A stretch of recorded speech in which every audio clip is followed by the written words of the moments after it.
Кутмандуу кечиңиздер менен, саламатсыздарбы урматтуу кесиптештер. Түз эфирде онлайн жолугушууда сиздер менен көрүшүп жатканыма абдан кубанычтамын. Менин атым Шарапова Нургүл Дөлөсовна, Нур Сабат билим берүү борборунун негиздөөчүсүмүн. Мугалимдерди окутуу тармагында көп жылдан бери эмгектенип келем. Мугалимдердин квалификациясын жогорулатуу институтунда дагы методистмин. Көптөгөн эл аралык долбоорлордун тренеримин. Жана билим берүү тармагында 20 жылдык педагогикалык стажым бар, адисмин. Өзүм кыргыз тилчи, адабиятчы мугалиммин адистигим боюнча. Бардык мугалимдерди түрдүү методикалар менен окутуп келебиз. Башталгыч класстын мугалимдерине арналган долбоорлорду алып бардык Кыргызстан боюнча. Бала бакча тарбиячылары боюнча дагы көптөгөн эл аралык долбоорлор менен иштеп келдим. АБРдин долбоору менен дагы мектеп жетекчилери, окуу бөлүм башчыларын, табигый илимдер мугалимдерин окутуп келдик. STEM багытында тренермин. Эми кыргыз тили жана адабияты мугалимдери дагы менден көптөгөн суроолор менен кайрылып жатышат, жардам сурап жатышат. Анан сиздер үчүн дагы сабак өтүүнү чечтик. Сиздер үчүн да курс баштайбыз, сиздерге да жардамдарды көрсөтөбүз. Бул сабакка катышып бергениңиздер үчүн алдын ала ыраазычылык билдиремин. Эми кыргыз тили адабиятын окутууда дагы жаңылануу керек. Азыр Сингапур окутуу методикасынын негизинде Кембридж системасы менен 12 жылдык билим берүүгө өттүк. 12 жылдык билим берүүнүн мазмунунда балдардын ой жүгүртүүсүн, илимий ой жүгүртүүсүн өнүктүрүүгө багытталган, өз алдынчалуулугун өнүктүргөн заманбап ыкмаларды колдонушубуз керек. Азыр табигый багыттагы мугалимдер, предметтеринин мугалимдери жана башталгыч класстын мугалимдери, англис тилинен мугалимдер окутулду. Ал эми гуманитардык багыттагы мугалимдер окутуу жүргүзгөн жок. Стандарт 2022 жылы бекитилген, предметтик стандарттар. Жалпы стандарт быйыл 2025 жылы жаңыланды. Мына ошол жаңы стандарт менен аз тааныштырып өтөйүн. Ал эми предметтик стандарт гуманитардык багыттагы сабактар үчүн 2022 жылы пайда турат. Айрыкмаларды сиз билесиз. Ал эми табигый илимдер үчүн жаңы стандарт киргизилди, иштелип чыкты. Жаңы окуу китептери басылып жатат.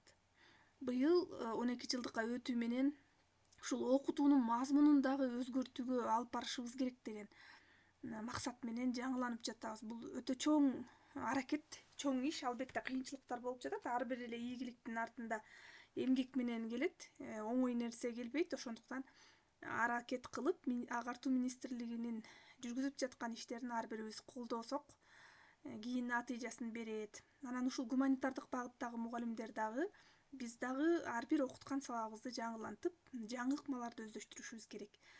Заман талабындагы ыкма бул келечекти өстүрөт.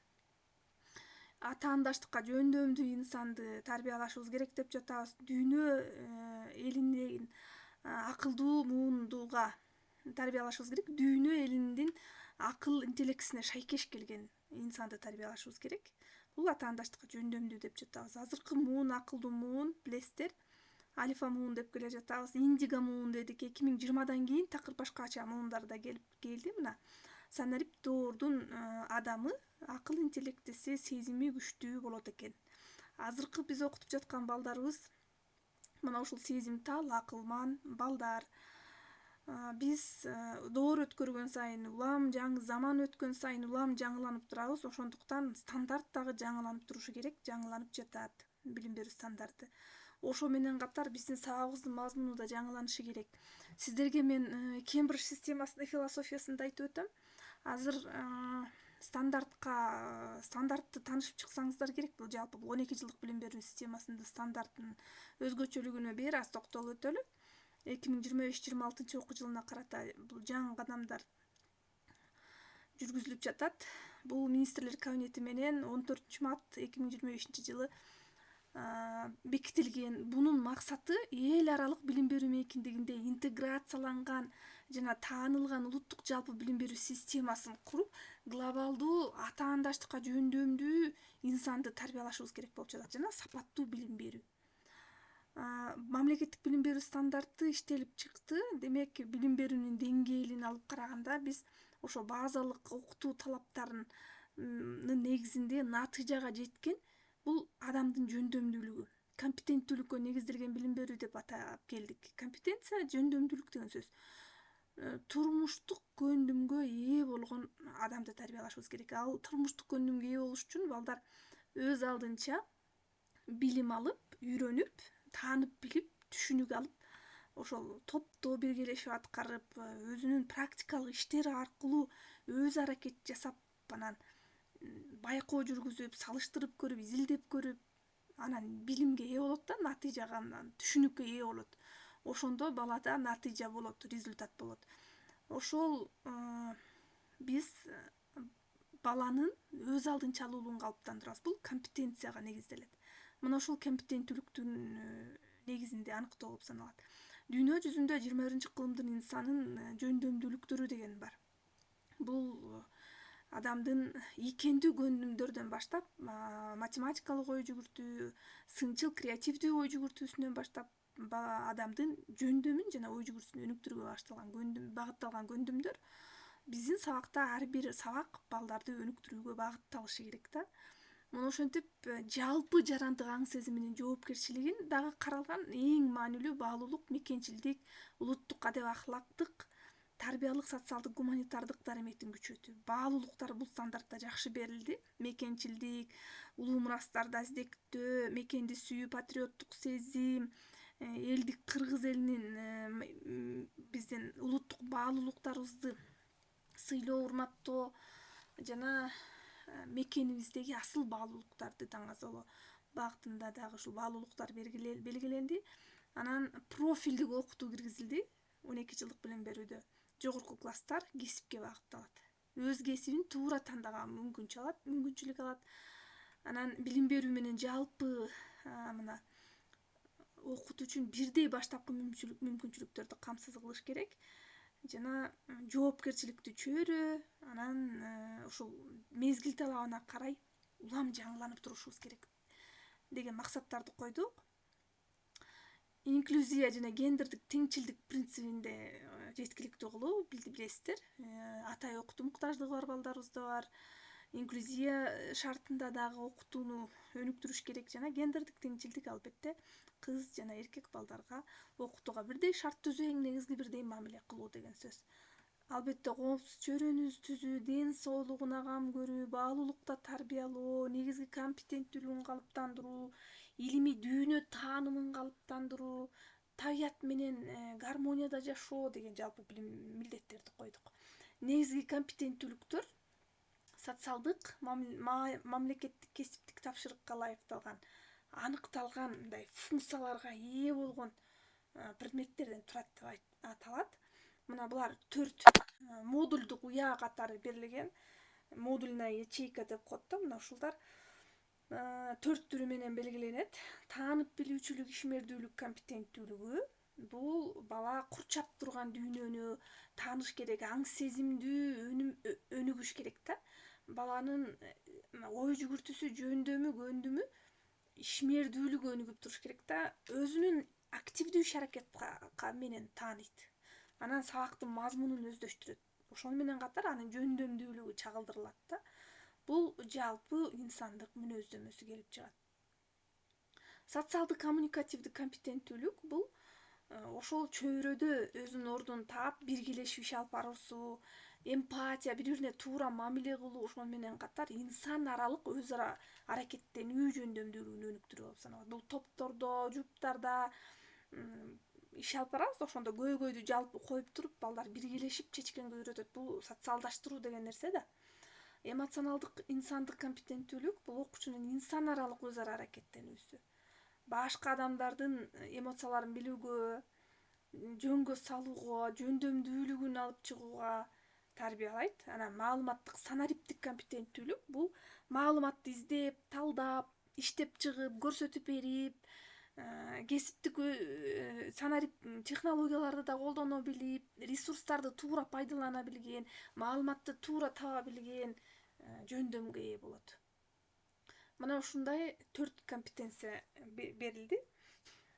Демек, базистик окуу планында да берилген.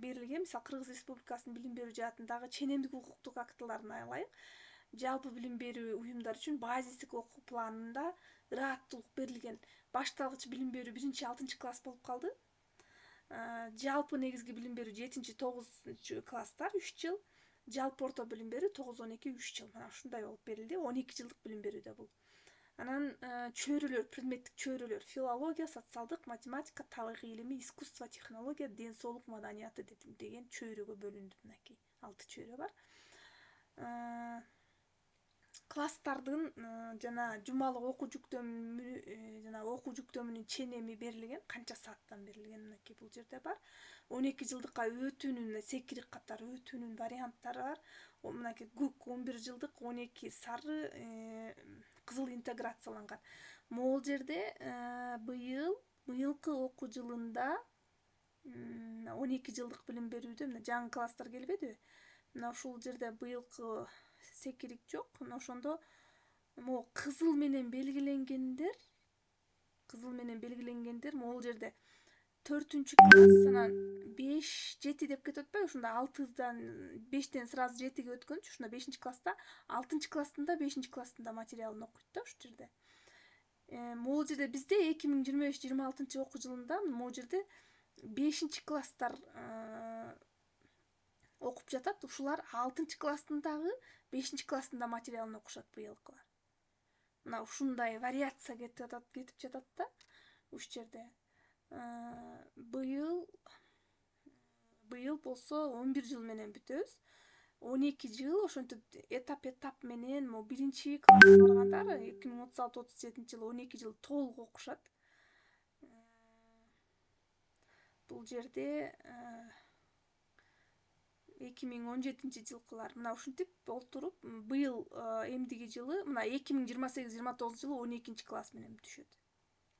Муну сиздерге методисттер үйрөтүп керек, көрсөтүп керек. Баалоо системасы диагностикалык баалоо, калыптандыруучу жана суммативдик баалоо болуп бөлүнөт. Мурда деле ушундай болчу бизде. Окутуу деңгээли 1-3 класстарда белги коюлбайт, баа коюлбайт жана отметка. Окутуунун деңгээли критериалдык баалоо киргизилген. Бизде критерийлик, биздин курсубузда критерийлик баалоону түшүндүрүп беребиз. Бул абдан мындай көңүл бөлө турган нерсе, предметтик стандарт менен белгиленет да. Критерийлик баалоо берилген 7-10 класстарга чейин. Башталгыч класстан баштайбыз критерийлик баалоону негизи. Жыйынтыктоочу аттестация 9-класс, анан 12-класста экзамендер берилет да. Ушундай 11 жылдык мамлекеттик стандартта 3 компетенттүүлүк болсо, 12 жылдыкта 4 компетенттүүлүк бар. 1-4 класс башталгыч класс болсо, 12 жылдыкта 1-6 класс башталгыч класс. Негизи жалпы 7-9 класс, анан 10-11 класс орто жалпы, 1-3 класстар бааланбайт, анан профилдик окуу киргизилди. Мына 12 жылдык мамлекеттик стандарттын өзгөчөлүгү. Мына ушундай. Эми методикаларга киришели. Кана 29 эле олтурабыз. Эмнеге аз? Так.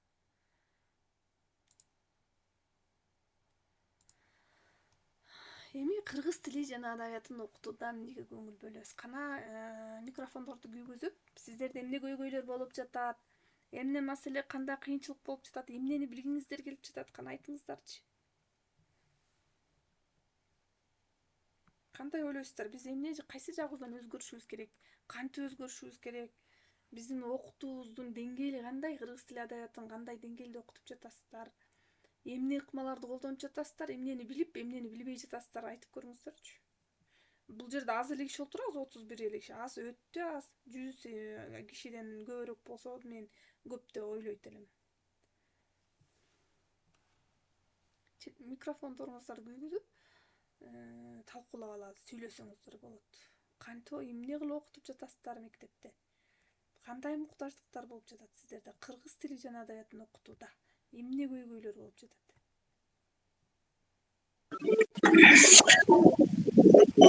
Саламатсыңарбы?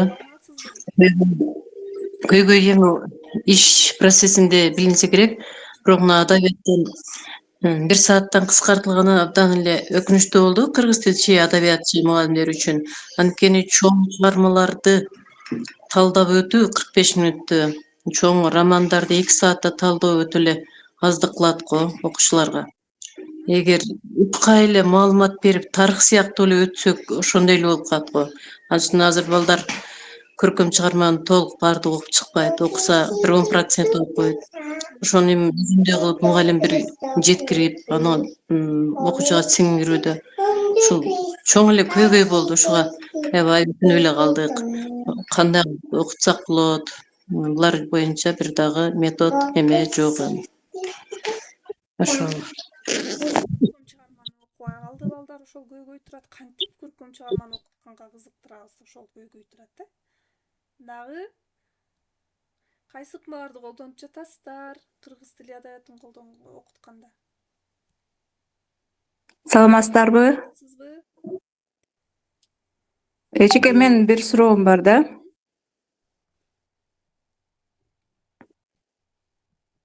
Угуп жатам. Угуп атасыздарбы? Угулуп. Биз кыргыз тили окуу китептери боюнча да эжеке. Бизде ошол мисалы окуу китептериндеги көнүгүүлөр бүгүнкү күндүн мынабы талабына жооп бербейт да. Бир мурдакы көнүгүүлөр азыр эми логика, ошо креативдүү ойлонуу, балдар ошондой тапшырмалар дал келбейт да, чындыгын алганда окуу китептериндеги. Ошол көйгөй бар, окуу китептеринде маселелер бар. Анан 11 класстарды окутуудагы ОЕРТ жалпы республикалык тестирлөөнүн материалдары камтылбаган. 11 класстын китебинде ушундай көрүнүштөр болуп атат. Анан мен айтканга чейин деле сиздерге маалым болсо керек. Ушул боюнча дагы кандай ой пикирди айта аласыз деген Туура айтып атасыз. суроом бар да. Окуу китептерибиз эски, Рахмат. биздин кыргыз тили жана адабияты сабактарыбыз эски, канчанчы жылдар. Эң акыркысы 2006-жылы басылып чыкты эле, 2010-2006 жылкылар. Ооба. Ушул эски, анан берилген тапшырмалар балдардын ой жүгүртүүсүнө, ойлоп таап, илимий ой жүгүртүүсүнө, изилдөөчүлүгүнө дал келбейт. Туп-туура. Анан эми гуманитардык багытка дагы кезек келет. Азыр эми жаңы башталбадыбы? Табигый илимдердин Кембридж системасында окутуу дал ошол ойлоп табуучулукка негизделген сонун тапшырмалар экен. Кыргыз тил адабиятында дагы бизге келет кезек ошол окуу китепти иштеп чыгуу. Бирок сиздер окуу китеби иштеп чыгууга келгенче сиздер методикаларды, кызыктуу методикалар бар, абдан жакшы. Ошолорду өздөштүрүп алсаңыздар, сиздерге жеңил болот. Ошол суроолор аркылуу эле эмелерди, тексттерди талдап, чыгармаларды талдап, кызыктырып өздөштүрүп аласыздар. Анан тилди үйрөтүүдө дагы синтаксис болобу, морфология болобу, ошондо дагы суроолор, методикалар аркылуу эле өздөштүрүп аласыздар. Анан айрым учурда көнүгүүлөргө келгенде жакшы, жанагы тилде сүйлөмдөр берилет, морфологиялык талдоо жүргүз, фонетикалык талдоо, синтаксистик талдоо жүргүз деген айрым текстке талдоолор бар эмеспи? Кыргыз тилде айрым учурда ошол көнүгүүлөрдү аткарсак болот да. Бирок көпчүлүк учурда балдар чындап эле ошону өзүнө сиңирип кабыл алып анан колдоно билиш керек да. Чыгармачылык менен алып кеткенге үндөшүбүз керек. Ал үчүн методикалар бар. Азыр методикаларды үйрөнүп колдонуп туруңуздар, анан тапшырманы өзүңүз ойлоп табсаңыз да болот. Рахмат эжеке. Анан бизге ошол туптуура айттыңыз. Анан бизге жанагы жалпы республикалык тестирлөөнүн тапшырмалары бар го, логикага, окуп түшүнүүгө багытталганчы. Ушундай тапшырмалар болсо окуу китебиздечи, анын баарын ойлоп тапканга, жасаганга сиздердин убакыт жок да. Таптаяр тапшырманы берип колдонгон жакшы. Анан айрым учурда жана жалпы республикалык тестирлөөнүн тапшырмаларын сабакка колдонсоңуздар жакшы да. Окуп түшүнүүгө. Ооба, ошондой кылабыз кээде ошол. Бирок китепте болсо баягы үйгө тапшырма бергенге дагы жакшы да. Ооба, Көбүнчө өзүбүз ошол тесттерден алып, ар кайсы тесттерден алып эле ошентип иштетип атабыз балдарды. Ошентип. Анан балдардын да үй тапшырманы тандоо мүмкүнчүлүгүнө коюңуздар. Айрым учурда эмнени аткарып келгиси келип жатат. Ошол жакшы. Эми ар бир педагог, билим берүү уюмунун жетекчиси ошо 21-кылымдагы көндүмдөрдү өздөштүргөн, жаңыланууга ыңгайлашкан педагог болушубуз керек болуп жатат. Биздин дагы сынчыл ой жүгүртүүбүз күчтүү болушубуз керек. үйрөнүп маалыматты кабыл алуу жөндөмдүүлүгүбүз күчтүү, ой жүгүртүүбүз өнүккөн болуш керек. Биздин чындыгында мындай биздин балдарыбыздын окуткан окуучуларыбыз менен үйдөгү тарбиялаган балдарыбыздын ой жүгүртүүсү алдыга бат бат кабыл алып тез ой жүгүртөт да, биздики ой жүгүртүүбүз андай алардыкынан артта калгандай. Жакшылап карап ойлоп көрсөңүздөр, биздин акылыбыз жетпеген нерсеге акылы жетип мындай тез түшүнөт да. Бул алар маалыматты кабыл алуусу боюнча. Албетте техника жана санарип могу технологияларды тез кабыл алат балдарыбыз, ошону ой жүгүртүүсү алдыга кеткен. Анан мээсинде маалымат аябай абдан көп. Анан биздин да ой жүгүртүүбүз ошондой ийкемдүү, чыгармачыл болуш керек да. Биздики да чыгармачыл өңүт, сынчыл ойлом күчтүү болуш керек бизде. Азыркы балдарыбызда сынчыл ойлом күчтүү. Жаңы төрөлгөн балдар өтө акылдуу. Карасаңыздар, мына 2025-жылы төрөлгөн балдарды акылдуу балдар төрөлүп атат. Түшүнүп карайт, баарын түшүнөт го. Муш балдар төрөлүп атат азыр. Ошондой эле бизди окутуп аткан балдарыбыз да акылдуу балдар, ой жүгүртүүсү алдыга өнүккөн балдар да. Эми кесиптик стандарт иштелип чыккан, билесиздер, бул профессионалдык кесиптик стандарт. Муну негизи таап мен группага салам, курсумда.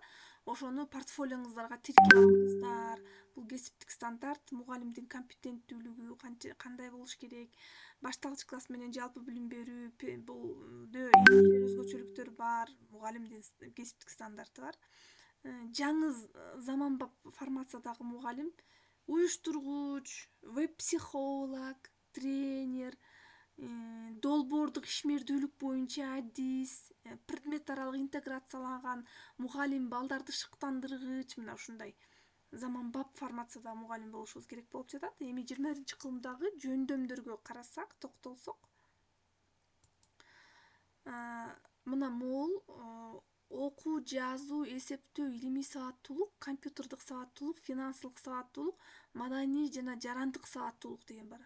Олуттуу билим алуу көндүмдөрү да. Мына ушул азыркы учурда негизги көндүмдөр каралган. Мында жеке сапаттарыбыз ынтызарлык, максатка умтулган, ыңгайлашкан, өзгөрүүгө ыңгайлашкан деп жатат да. Социалдык, маданий маалымдуулук. Мына ушул дүйнө жүзү боюнча 21-кылымдагы жөндөмдөрдө өзгөчөлүктөр ар бир адамда болуш керек деп жатат.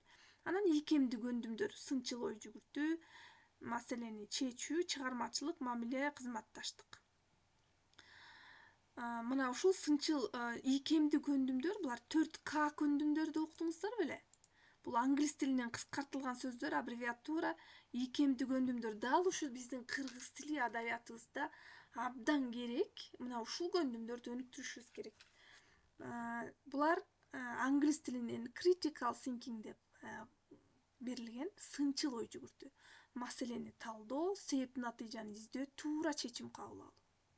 Сынчыл ой жүгүртүү өзгөчө текстти талдап жатканда абдан маанилүү. Ушул сынчыл ой жүгүртүү көркөм чыгарманы мына ушул сынчыл ой жүгүртүү аркылуу окутуп кызыктырып алабыз. Адамдын сынчыл ой жүгүртүүсү күчтүү болсо, жашоодо күчтүү инсан болот. Мына ушул көндүмдү өнүктүрүп, турмушта колдоно ала тургандай багыт беришибиз керек. Креативдүүлүк, жаратуучулук, чыгармачылык. Биздин адабият сабагыбызга дагы, тил сабагыбызга да маанилүү. Сынчыл ой жүгүртүү тил сабагыбызга дагы маанилүү. Кызматташуу, collaboration, командада иштөө, башкалар менен кызматташуу. Коммуникация, байланыш, баарлашуу, ой пикир. Кызматташуу топтордо, группаларга топтук иштерди тапшырма бергенде ишке ашат, бири-бири менен баарлашат. Мына сынчыл ой жүгүртүү, креативдүүлүк менен бала билимге болуш керек. Мына ушул 4К көндүмдөр деп коет, англис тилинен кыскартылган сөздөр. Аббревиатурада кыскартылган сөздөрдөн алынган. Мына ушул 4К ийкемдүү көндүмдөр, жумшак көндүмдөр деп коет. Soft skills, мягкие навыки деп жүрбөйбүзбү?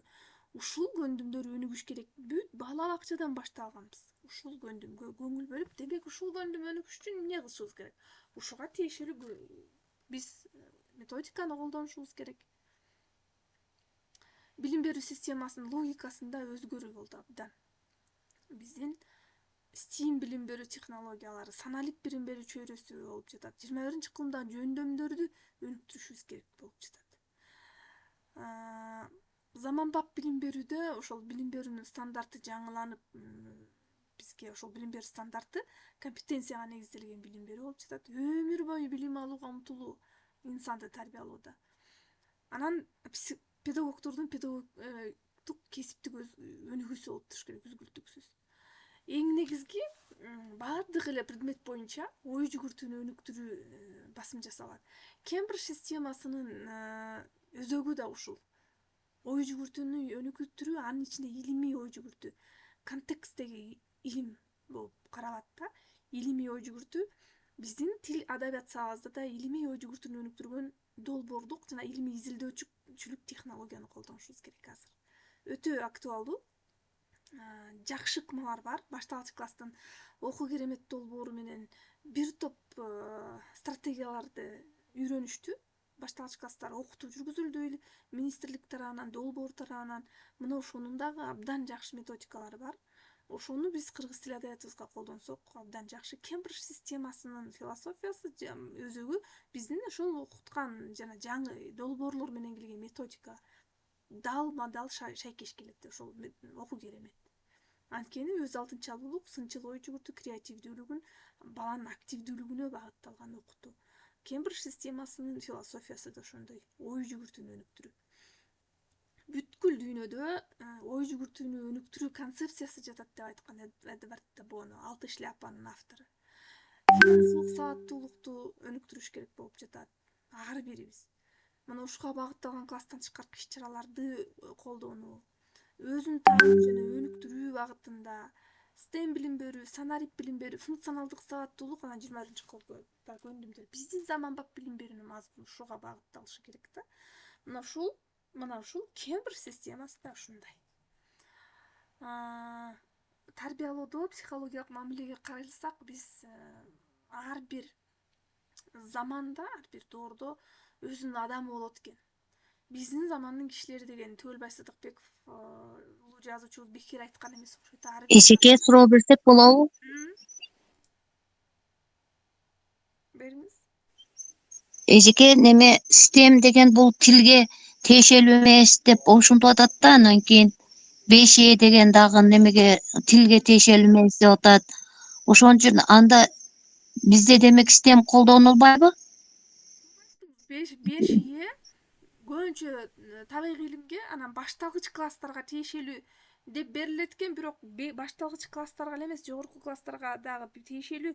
Негизи жанагы табигый илимдерге жакшы да, эксперимент жүргүзүп, лаборатория иштерди аткарып, практикалык иштерди аткарганга дал келет да, STEM 5E. Гуманитардык багытка дагы айрым учурда дал келет. Ошол адабият тил сабагына айкалыштырып 5E менен өтсөк болот да. Анан STEAM билим берүү, STEAM адабият сабагына дал келет. Интеграциялап тилге да колдонсок болот, мындай байланыштырып курста өтө эле ошон кантип тил адабиятка STEAM дизе алабыз. Албетте интеграция болот да, жанагы сүрөт тартуу, чыгармачылык, искусство менен айкалыштырып. Бул практикалык иш да. STEM деген бул практикалык иш аркылуу жаратмандык STEM дегенчи. Анан биз адабият тил сабагыбызда кантип кол менен жасаган жаратмандыкты айкалыштыра алабыз. Ошону ойлонуп туруп, ошол STEMди айкалып интеграциялап колдонсок болот. Кечире сизге мен да кичине сөзүм бар эле. Сурасам болобу? Мына сиз жогоруда айтып өткөн ушул предметтик стандарттагы критерийлердин баарын эле ушу мугалимдер айтып атат. Биз жана стандарттан окудук, бирок эч жерде моундай мисал, моундай методика менен өтүп көрүлө деп жок дегенде бир чыгарма менен же бир кыргыз тилдин бир бөлүмү менен беришкен жок да. Сиз ошону бизге бир метод менен, чакан метод болсо да ошолор менен түшүндүрүп айтып кетсеңиз. Айтып атат, бирок бизге моундай метод колдонсоңор деген адам жок. Ооба. Ал методиканы үйрөнүшүбүз керек да. Ал стандарт берилди, ал жалпы теория эле. Ал стандартты түшүнбөй жатпайбы мугалимдерчи? Демек ошонун мааниси мындай турбайбы деп анан сиз айткандай методиканы көргөндө түшүнөсүздөр.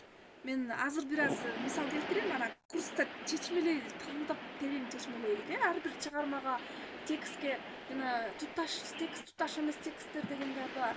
Крил жана тил менен предметти интеграциялоо биздин тилге тиешелүү да.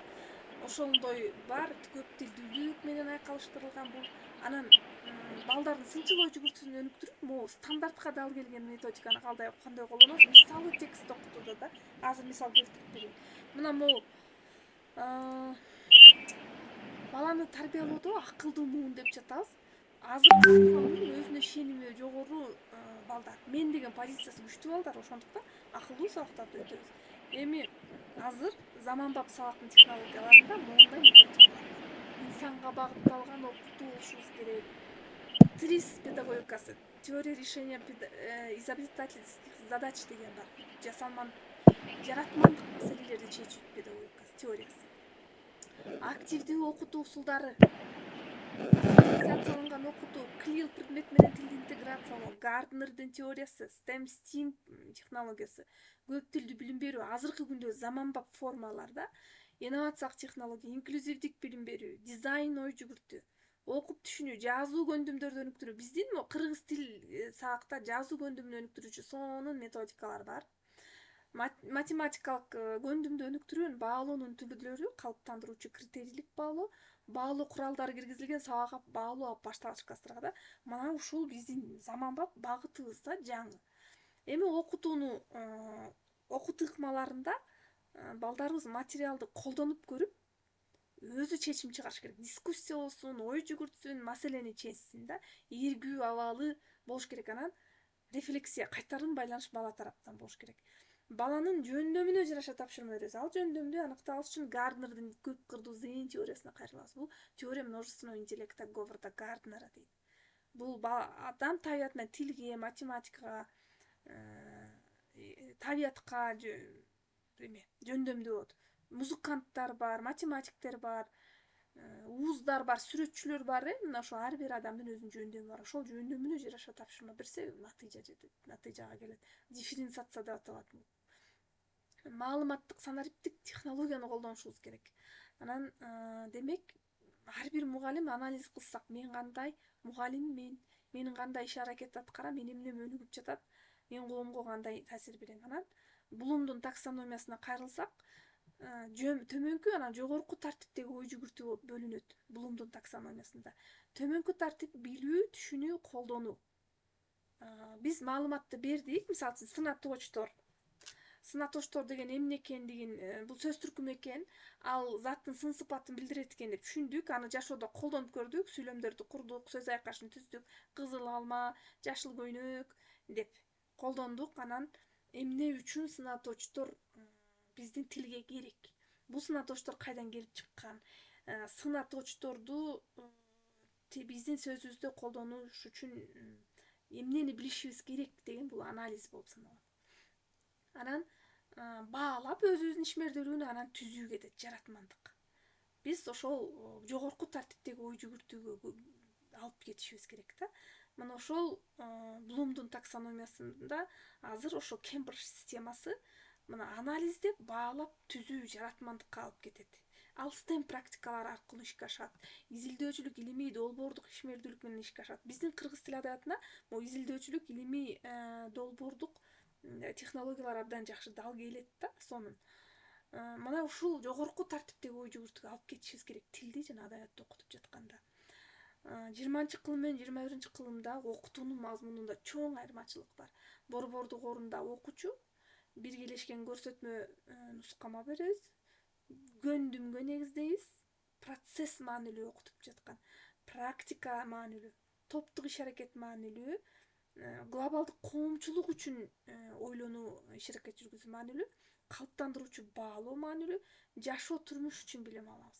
Мисалы ошол сынаточту, ататочту, санаточту окутуп атабыз, ал эмне керек кийин жашоосунда ошол пайда келтирип, ошону колдонуп кеткендей турмуш менен байланыштырабыз. Эгерде адабиятты окуп жатсак, адабиятта тарбиялык мааниси эмнеде жатат? Анын көркөм чыгармаларды окубай койсок эмне болот дагы? Бул адабиятта автор эмнени бергиси келген? Жашоодо чыныгы ошол идеяны алып колдонуп кете турганга багыттоо да, турмуштук көндүм. Анан кызматташтык аркылуу билим алуу, текстик эмес, веб база маанилүү азыр. Бүт эле электрондошподу. Демек, сабактын максатын смарт менен коесуздар, Смарт акылдуу максат, кыска, так, конкреттүү максат коебуз жана пландаштырабыз. 5 окутуу моделин колдонобуз. Айрым учурда тил адабиятка да колдонуп көрөлү. 5 салып көрөбүз. Келет, мен салып көргөмүн. Балдардын эркин болуусуна, өзүнүн ишенимине, өз алдынчалуулугун жогорулатабыз. Өзүнө болгон баа берүүсү күчтүү болуш керек. Азыркы балдар ошондой күчтүү. Балдарды, өзүнө ишенген балдарды тарбиялашыбыз керек. Топтоо, тилдик өндүмдөрүн өнүктүрүүгө багытталган, логикасын, креативдүүлүгүн өнүктүрүүгө багытталган тапшырмалар, усулдарды пайдалануу, анан үй тапшырманын ар түрдүүлүгүнө көңүл бөлсөңүздөр, тандоо мүмкүнчүлүгүнө, параграф 12-ни окуп, 13-көнүгүнө көчүрүп жазып талдоо жүргүзгүлө деп койбой, балдар ошол берилген бүгүнкү сабакты өткөндөн анализ, жыйынтык чыгарып, анан сиз 2-3 тапшырма берсеңиз, ошонун ичинен бирин тандап алганга мүмкүнчүлүк берип койсоңуз, мындай алдагы дифференциация болуш керек. Сабакты мындай начар кабыл алган, жакшы окубаган балдарыбыз бар, орто заар окуган балдарыбыз бар, анан абдан жакшы окуган балдарыбыз бар. Алган өзүнүн деңгээлине жараша тапшырмаларды берген. Маанилүү бул дифференциацияда. Баарына бирдей тапшырма берсек кызыксыз болуп калат. 5 окутуу моделин билесиздер, Бул кызыктыруу этабы. Балдарга кызыктырдык, изилдейт, түшүндүрөт, балдар өздөштүрөт, анан баалайт.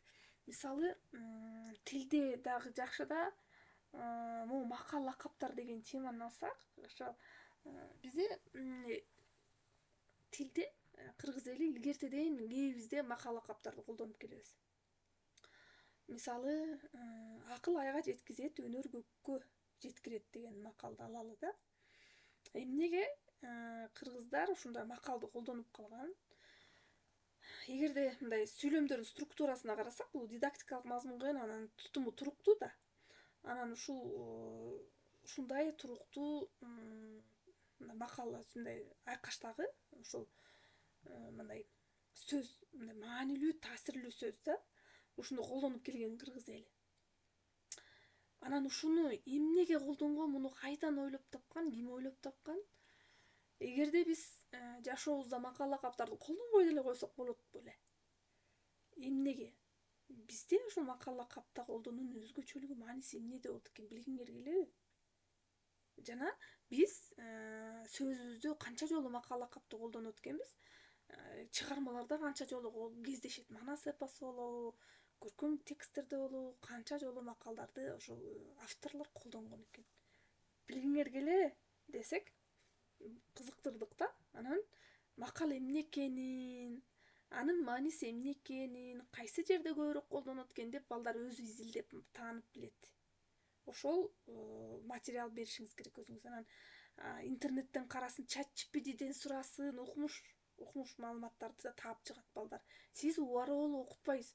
Макал лакаптар деген бул тутуму туруктуу, анан бул көркөм сөз каражаттарынын бири, тарбиялык маанисиге ээ деп сиз түшүндүрүп бербейсиз. Мурда биз ушуну түшүндүрүп берчү эмеспи элек? Ал андай эмес да, баланын жанагы өз алдынчалуулугун, илимий ой жүгүртүүсүн, материалды калдан турмушта пайдалана билүү компетенттүүлүгүн кантип өнүктүрөбүз дегенде, ушундай баланын өз алдынчалуулугуна басым жасайбыз.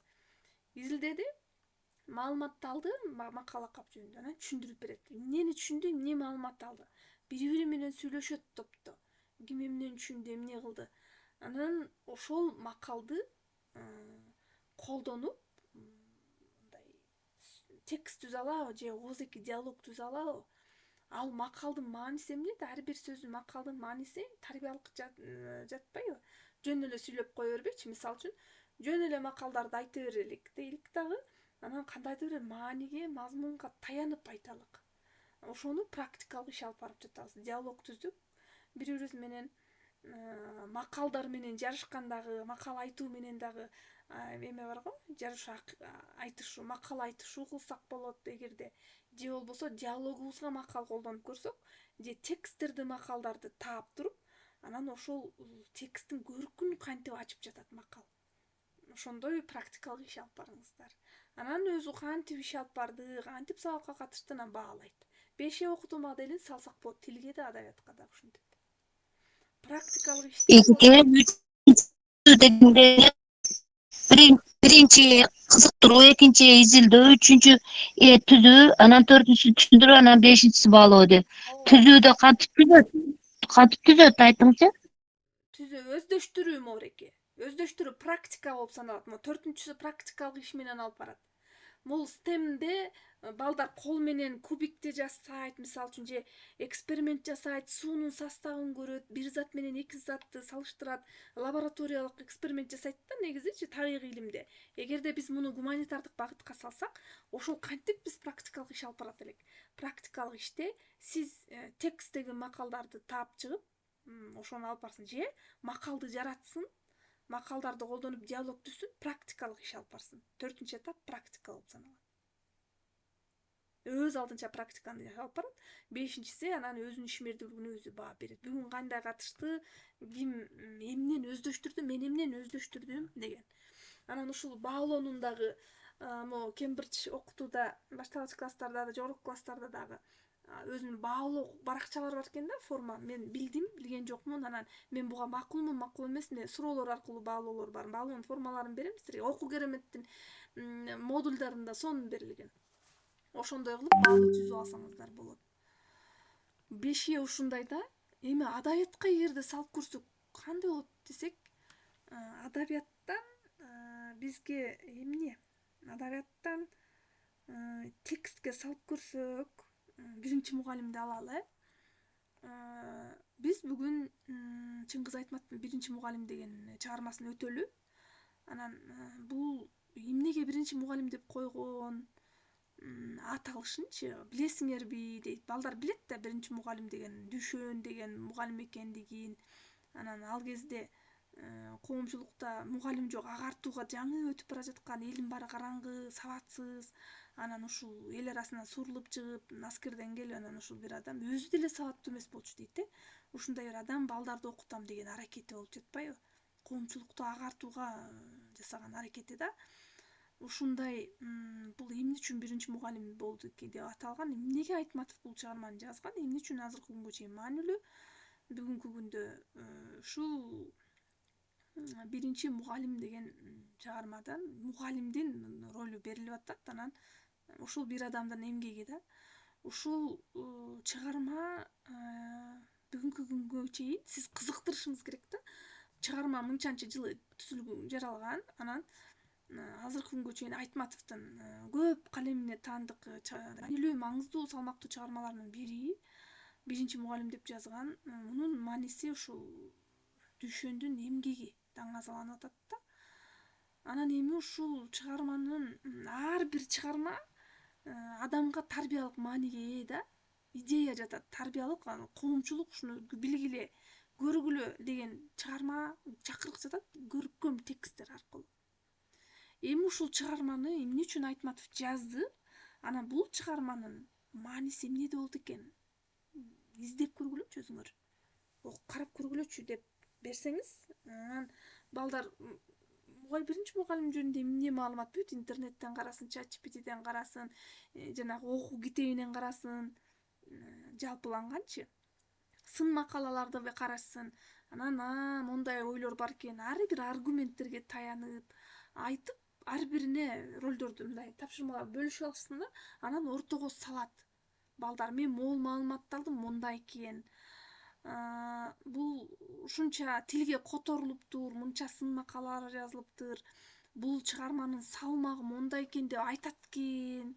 Эми деп түшүндүрүп айтып берди. Эми ошону өздөштүрүш үчүн, ошону чын эле ошондой пикир менен бала кошулуш үчүн ал ошол чыгарма менен толук таанышып чыгыш керек.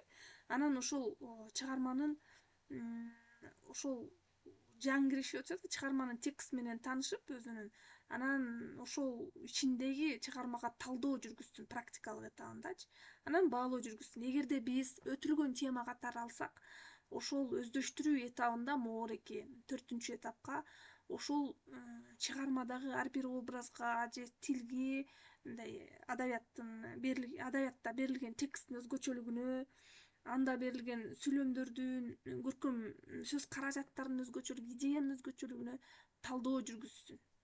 Мына ошентип этапты сактап, анан баалоо кылып колдонсок болот.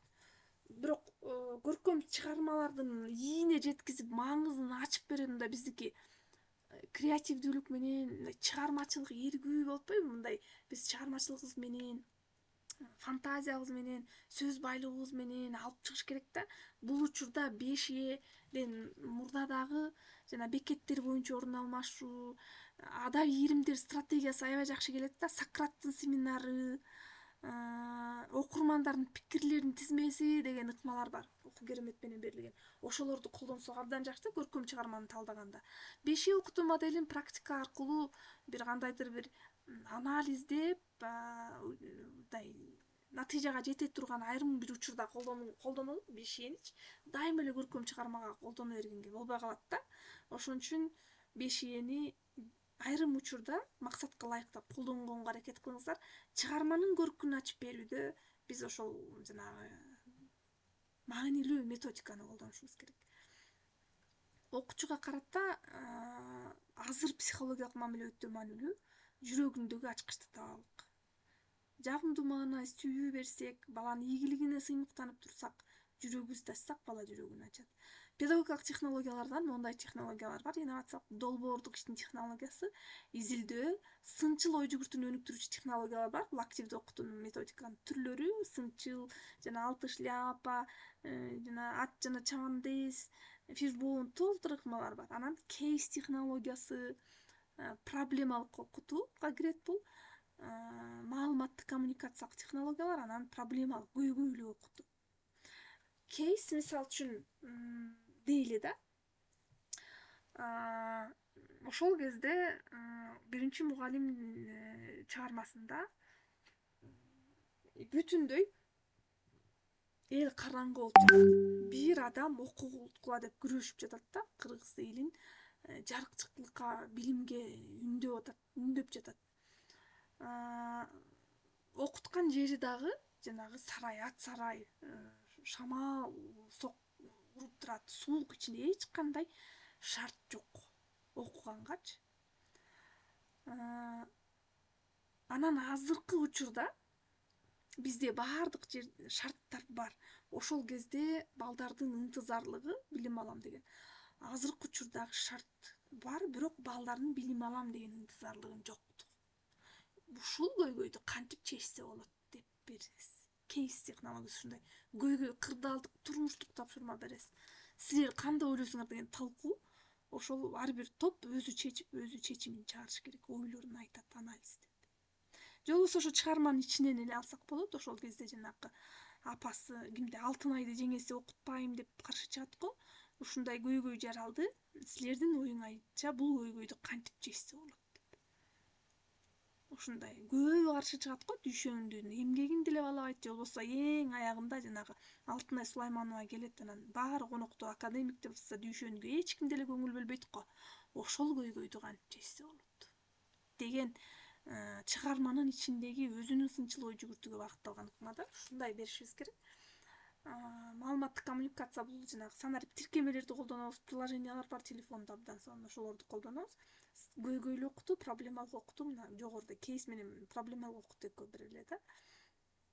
Анан STEAM билим берүүнү колдонсок болобу? Бул STEAM билим берүүнү башталгыч класстарда, 5-класста, 6-7 класстарда сүрөт тартуу аркылуу жана модельдештирүү ыкмак аркылуу берсек, STEAM менен айкалыштырабыз. Анан ошол эле бул интеграция менен кетет да. Мисалы ошол пейзаждын сүрөттөлүшү чыгармадагы элестетебиз дагы, анан ошону көркөмдөп өз оюң менен айтып бересиң десеңиз, STEAM менен айкалышкан болуп калат. Эми сабактын мугалим сабактын планын түзөт, окуучуларга тааныштырат. Сабактын максатын окуучулар менен модуль менен салыштырайынчы. Так. Салттуу сабак. Мугалим сабакты уюштурат, үй тапшырманы текшерет, баалайт, өткөн теманы кайталайт, жаңы теманы түшүндүрүп берет, тапшырма берет. Өткөн сабакты кайталайт мугалим, баалайт, анан үй тапшырманы берет. Түшүнүп сабак өтөбүз биз, айтып коюңузчу. Ушундай сабак өтөбүзбү? Салттуу сабактын структурасы ушундай. Заманбап сабактын структурасында мугалим сабакты уюштурат, аткарган үй тапшырмасына өзү анализ берет окуучу, үй тапшырманын аткарылышын баалайт өзү окуучу. Мен эмнени түшүндүм, мен эмнени түшүнгөн жокмун, мен эмненин үстүндө иштедим, мага эмне маанилүү болду, мен кандай өнүктүм деп өзү өткөн сабакка анализ жасайт окуучу. Анан тапшырма берет мугалим, жаңы теманы өзү өздөштүрөт окуучу. Анан өзү сабакка анализ берет. Мен бүгүн эмнени түшүндүм, түшүнгөн жокмун, кантип иштедим. Анан өзүнөрүн өзү баалайт, топтук баалоо, өз ара баалоо жана башка. Анан үй тапшырманы мугалим берет, бир нече вариантын өзү тандап алат. Мына ушул заманбап сабактын структурасы. Ушул сабак өтүш үчүн албетте методиканы колдонобуз, жаңы методиканы. Могул жерде Сингапур, могул жерде инновациялык педагогикалык технология дедик. Эми Сингапур окутуусунда дагы тил менен адабиятка тийиштүү аябай жакшы гуманитардык багытка дал келүүчү методикалар бар. Азыр биз табигый илимдерди окутуп жатпайбы Кембридж системасында? Бул методикаларды окутпай эле, анткени булар көбүрөөк гуманитардыкка таандык да буларчы. Ойлон жупта иштеш, жуп менен талкуулоо чыкырдал жаратасыз, тегерек пикир, кезек кезеги менен ойлорун айтышкан ушундай ыкмалар бар экен. Бизде Сократтын семинарын колдонсок болот. Анан жупта пикир айтышуу, анан суроо алмашуу, суроо берүү деген ыкмалар бар. Бизде толстый, тонкий, жоон туура эмес деген суроолордун берүүнүн, анализдеп суроо берүүнүн ыкмалары бар. Анан бул салыштырып көрөлү да, мунун арасынан керектүүсүн колдонобуз. Мага 4тө иштеген, 4тө иштешет да, 4 адам бири-бирине айтып, кезектешип айтып, анан ортого салат. Анан мага ушулардын ичинен саат боюнча орун алмашуу деген жагат. Бул жерде саат боюнча жолугушуу деген clock buddies деп коет. Мунун маңызы ар бир окуучу бир баракта сааттын сүрөтү берилет да, ошо 12 саат ичинде бири-бири менен жолугушуп, бири менен талкуу жүргүзүп чыгыш керек да. Жаңы теманы өздөштүрүүдө, кайтарым байланыш жүргүзүүдө, өткөн теманы бышыктоодо колдоно турган аябай сонун ыкма. Саат 6дагы мисалы үчүн ким менен жолугат, 2де ким менен жолугат, муга конкретно курстан токтололук эжелер. Азыр жетишпейбиз. Курста мунун баардыгын конкретно үйрөтөм. Так, эми мисалы кыргыз тили макал лакаптар деген тема болсо, ошол саатта жазып, жолугуп, макал лакап жөнүндө бири-бири менен талкууланышат да. Мисалы үчүн саат 9да Айдай менен Нурел жолугат да. Встреча по часам деп коет. Ошол учурда анан суроолорду талкуулайт. Анан аягында анан жыйынтык чыгарабыз. Кантип ролго бөлүштүрөбүз, кантип талкуулайбыз, конкреттүү сабак менен, тил же адабият менен талкуулайбыз. Бул тил менен адабиятка аябай жакшы келет бул ыкмачы. Циферблат, сааттын жолугушуунун циферблаты деп үйрөндүк элек бул теманы биз. Бетсафта деген ыкма бар дагы. Бул еврейлердин ыкмасы да. Ушул адабиятка аябай жакшы келет. Сонун да кызыктуу ыкма бар. Биз азыр үйрөнө турган жаңы ыкмалар бар экен. Мен жалпылап үстөрдө да маалымат берип атам. Анан бул жерде дагы ой жүгүртүүнү өнүктүрөбүз. Активдүү окуутуунун ыкмасынан алты шляпа биздин адабиятка да, тилге да жакшы келет. Жакей жана ат, бул ат жана чабандес деп коет тургум. Ошол аябай жакшы ыкма. Суроолордун таблицасы, микрофондогу театр, идеялардын корзинасы, морфологиялык паспорт, фишбоун деген ыкмалар жакшы тил деп окутуп жатканда. Анан окуу керемет долбоорунун ыкмалары бар.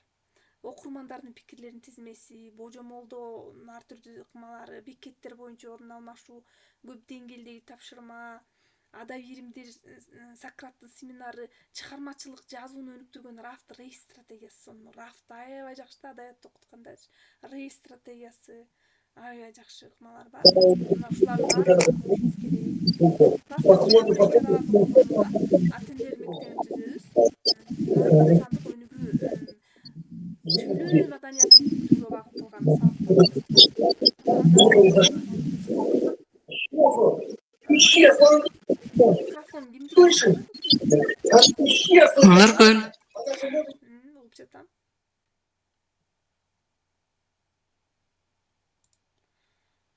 Эми педагогдун портфолиосунда сиздер электрондук портфолио түзөсүздөр. Мунун ичинде сиздин материалдарыңызды жекече усулдук чыгармачылык кылып бөлүп алыңыздар.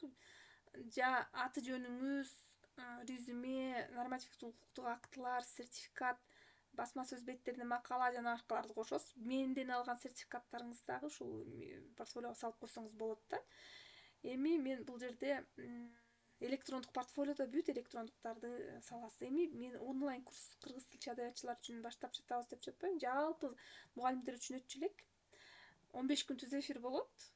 Усулдук жардам 1 ай эмес, 3 ай болот. Анан бул жерде заманбап сабактын түрлөрү, окутуунун активдүү усулдары, мастер-класстар бардыгы окутулат. Zoom, Google Meet менен өткөрөбүз. YouTube'га жүктөйм. Google Classroom'га да маалыматтарды жүктөйм. Telegram'га да маалыматтар болот. WhatsApp менен өтөбүз. Google форма менен алдына пред-тест жүргүзөбүз. Пост-тест да болот. Электрондук материалдар берилет, сертификат берилет. Кечки саатты макулдашабыз, сабактар. Бул жерде 3 ай сакталат. Эми суроолорду бере бериңиздер. Нургүл эжеке, аябай көп маалыматтарды бердиңиз. Жакшы, рахмат. Ушул сабакты 6-күнгө койсоңуз, сизден сурабыз. Себеби базар күнү эрте сабакка даярданыш керек болуп, бир аз шашып калат экенбиз. Чарчап каласыздар. Күндүз тирейлик менен жүрөт экенбизден кечкисин сабакка отурабыз го. Өтө жакшы, көп маалыматтарды алдык. Рахмат, ишиңизге ийгилик. Мына баягытан бери эме кылгандарды WhatsApp'ка таштап койсоңуз, дагы бир сыйра элестетип көрүп чыгайлы. Анан сабактарды мындан кийин өтсөңүз, дагы көп мугалим катышат го. Сонун болду. Курска катталсаңыздар, ар бир ыкманы бирден үйрөтүп чыгабыз. Анан текстти талдайбыз бирден. Жанагы RAF стратегиясын үйрөтөм. Жана окурмандардын пикирлерин тизмесин, конкреттүү суроолор түзүп, бир чыгарма менен талдап чыгабыз. Тилди үйрөтүүнү дагы ушул ар бир стратегия ыкмалар менен салып, текстке талдоо жүргүзөбүз. Окуп түшүнүүнү үйрөтөм сиздерге. Мына ушул ар бир методика менен талдап, тил адабияты көркөмдүү өткөнгө аракет жасайлы. Курста үйрөтөйүн, ар бирине талдап чыгабыз. Жакшы болот. Аракет кылабыз баарыбыз катышканга. Сонун. Бир маалымат курстан көрсөтөм. Жана биз жанагы көркөм окууга балдарды тарбиялайбыз го, үйрөтөбүз го. Ырды жактатып анан көркөм окуу деп үйрөтөбүз. Ошол көркөм окууга үйрөтүүнүн ыкмалары бар. Текст кайсы жерде үндү жай айтабыз, басаңдатабыз, кайсы сөзгө логикалык, психологиялык басым жасайбыз, ошол дагы бар сабак. Айта бериңиз. Эжеке, менде дагы суроо бар эле. Өткөндө баягы августта каникул ичи бир күн окуйбуз деп онлайн эмес, офлайн окубай калдык го. Оштон, Эми ошондой баары бир күн окуу керек эле да. Баягы мен уккандан көрө бир көргөн баарыбызга көбүрөөк таасир этсе керек деп ойлойм да. Анан бирок онлайн окууга деле макулбуз. Анан баасы канча болот? Кайсы күндөргө өтүп бере аласыз? Ошол боюнча дагы маалымат берип койсоңуз. Өтөбүз, бир убакытты белгилейбиз. Мен убакытты коюм. Параллель жүрүп атат. Анан бир сиздерге ыңгайлуу бир убакытты белгилеп алалык, мага дагы ыңгайлуу. Анан курстун баасы 2000 сом. Башка курстар 3000 болуп атпайбы? Алар жана Кембридж системасы менен окуткан, бардык жана табигый илим бүт бар мугалимдер аралаш курста алчы.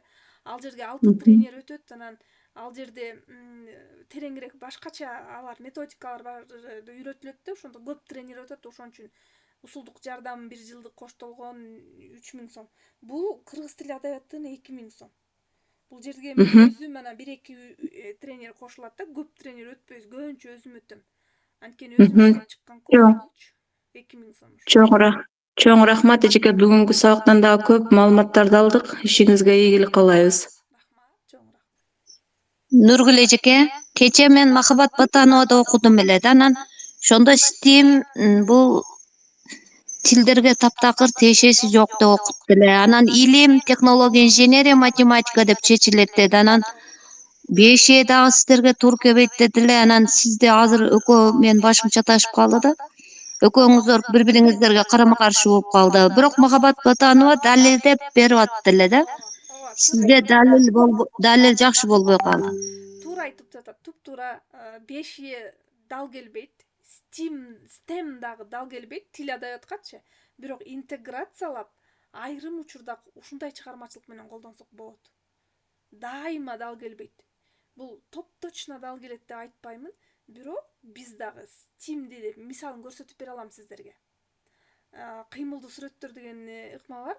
А дегенде биринчи оюна келген сүрөттү тартып же кол менен жасашсын балдар, анан ошого образ менен салыштырып чыгармачылык менен, чыгармалар менен байланыштырып өтүш керек да. Негизи бүт интеграция болуш керек. Ошол мастер-класс өткөрүп бере алам. Анан 5 ени ыкманы тилге, адабиятка айрым учурда салгандын ыкмасын аракетибизди да көрсөтүп бере алам. Кээ бир учурда салып көрүңүздөр, бирок 5 модели гуманитардык багытка дал келбейт көпчүлүк учурда. Туура айтты, далилдеп берди. Бирок салып көрсөк, айрым учурда аракет кылып көрсөк, айрым жанакы максатка ылайык кээ бир темалар деле болот. Бул дүйнө жүзүндө далилденген. Дүйнө жүзүндө гуманитардык багытка 5 моделин салып окутуу аракет жүргүзүшөт айрым педагогдор. Бирок 100% табигый илимге таандык булар. 5 анан STEM. Эжеке, ошо бүгүнкү сабагыңыздын слайдына мүмкүн болсо группага ташай аласызбы? Мында жакындан окуп таанышып чыгайлы. Мына экрандан кичине көрүнүп, анча түшүнбөй калдык да эми. Оз эки түшүндүк, бирок дагы кээ бир жерлерин толуктап көрүп чыгайлы. Макул болсоңуз. Курсумда бүт материалдарды берем сиздерге. Курсубузда. Бардык материалдар жазылыңыздар, курска катышыңыздар. Ошо макул. Рахмат эжеке. Жакшы эс алыңыздар.